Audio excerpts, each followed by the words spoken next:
Ben Shapiro, hello. Hey, thanks for having me. Thank you for being with us. So let's start with talking about Israeli politics. We're in the midst of political turmoil here in Israel.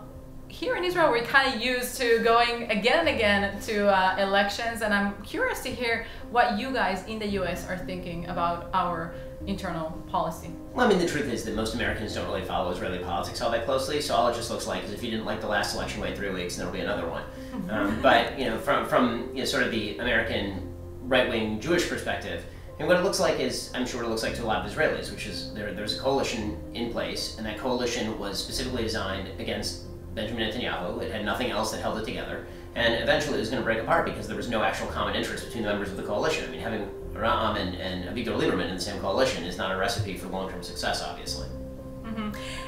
And I have to ask you, in a way, Prime Minister Naftali Bennett was the first crack in the Israeli right, or his move was the first crack within the Israeli right. What do you think of his move, and what do you think about former Prime Minister Naftali Bennett? I mean, I think that the move, there's some good aspects to the move and some bad aspects to the move. I think that the one aspect of it was that obviously it sort of broke the impasse, the idea that it was either going to be Netanyahu as caretaker or Netanyahu in the majority, and this showed that somebody else besides Netanyahu would be prime minister. The lack of success in the coalition, however, leads people back to Netanyahu. So in that way, I think that it was not a success. I think that Bennett's move obviously has undercut his own party in the polls. A lot of his own voters felt very dissatisfied with him for having made common cause with Ram, and I think that the long-term legacy of Bennett here is going to be that an Arab party sat with Jewish parties in a coalition government in Israel, which for people outside the land of Israel is a good rebuttal to charges of it being an apartheid state in terms of domestic Israeli politics. And I think that it was a gambit that failed. It's likely to have no real long-term impact other than maybe convincing people that the anti-Bibi agenda is significantly less important than having an actual positive agenda for governing.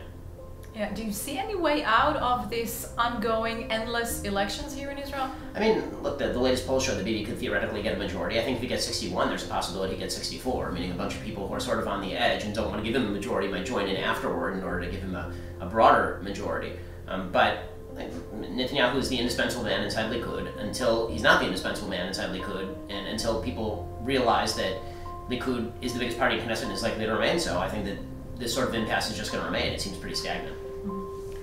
President Biden just visited Israel. Fortunately, he didn't pushed Israel to make any concessions regarding the Palestinians. Why do you think is that, and do you think it's because of the current instability within the Israeli politics? No, I don't think it has anything to do with the instability inside Israeli politics. I think, in fact, that if Biden had wanted to make a move, now would have been the opportune time to do so because he sees Yair Lapid as more ideologically aligned with him than he does Benjamin Netanyahu.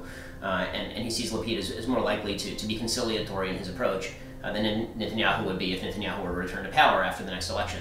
I think it has a lot more to do with the fact that the Abraham Accords have shifted the nature of the situation on the ground. The Israeli-Palestinian issue is not only not central, it has been demonstrative of the fact that peace can be made outside of the Israeli-Palestinian issue entirely. Also, it happens that Biden really needs the Saudis right now. So, I mean, he was trying to slap around the Saudis since 2020, and then he proceeded to pursue really, really bad energy policy. And that bad energy policy has made the price of gas in the United States anywhere from $4.50 a gallon to $5 a gallon. And so now when you need Saudi gas, then it makes very little sense to start pushing Israel into concessions to a group of legislators and I shouldn't call them legislators, a group of politicians who haven't had an election for 2 decades. It makes very little sense to make concessions to those people who are constantly working with Iran in the face of the Saudis. So geopolitically, it would have made very little sense for Biden to put on the pressure. He still, was able to slide in the knife a couple of times, removing the Israeli flag from the beast when he went into East Jerusalem, making idiotic statements about how the plight of the Palestinians was similar to the plight of the Irish under UK rule. But he wasn't able to do any sort of massive damage. Who will be the next leader of the Democratic Party? By the look of the recent polls, it seems as if Biden won't be the one. I mean, I think they're going to prop Biden up on a horse even if he's dead. I mean, he has to remain the leader because there's just internecine warfare if he's not the leader. Who's going to replace him? Kamala Harris, the least talented politician of her generation? Pete Buttigieg, whose great experience was mayor of South Bend, Indiana? I mean, Gavin Newsom, who's presided over a state that has a net loss of population because people like me are fleeing that state, moving to other states. They don't have any bench, so I think they have to prop Biden up as long as they possibly can just to prevent the internal warfare that's likely to arise if he goes.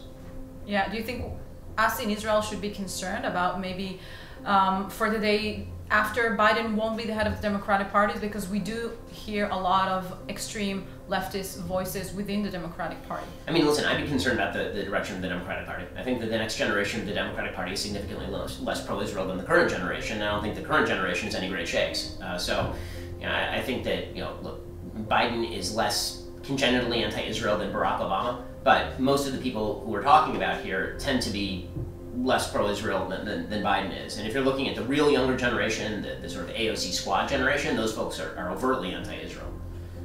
There's a big struggle both in Israel and in the US around gender studies, and should gender studies be entered into preschools, be taught for kids? What is your take on it? I've seen you've produced a movie called What is a Woman, and I'm sure you have a lot to say about it. And gender studies is garbage. It's always been nonsense on stilts.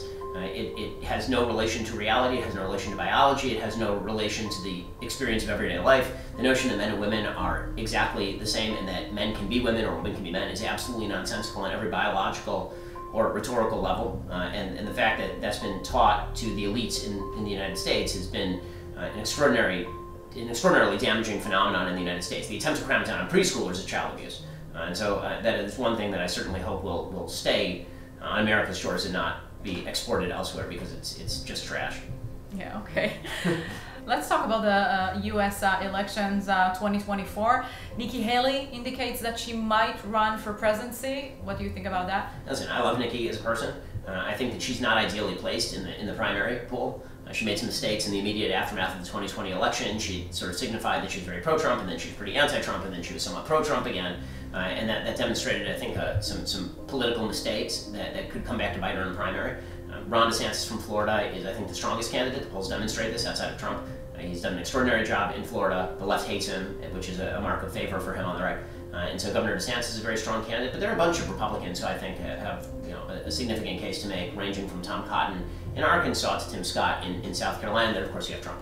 So you think DeSantis will beat Trump? I think there's a very solid shot DeSantis will beat Trump. I mean, nothing's a foregone conclusion, but it seems to me the big mistake that Trump is making is that in 2016 and 2020, Trump made the case that essentially he was taking the bullet for conservatives in the United States, that there are a lot of Americans who are being abused by the media, and he was there to take the shot instead of them. And now it feels like in the aftermath of January 6th, the aftermath of 2020 and the election, that he wants his supporters to take the bullet for him. He's much more concerned about the election of 2020 and grievance mongering about the election of 2020, regardless of what you think about that election, than he is about the predations of Joe Biden or what the Democratic Party is doing today or inflation rates. And most Republicans are not interested in rehashing the grievances of 2020, nor frankly are they interested in the distractions that Trump provided via Twitter. A lot of people like that, a lot of people thought that it was funny, but very few people think that that is a recipe for political success, especially if he has to run again against the guy who won more votes than he did in 2020. Okay, Ben Shapiro, thank you so much for this interview. Yeah, thanks a lot.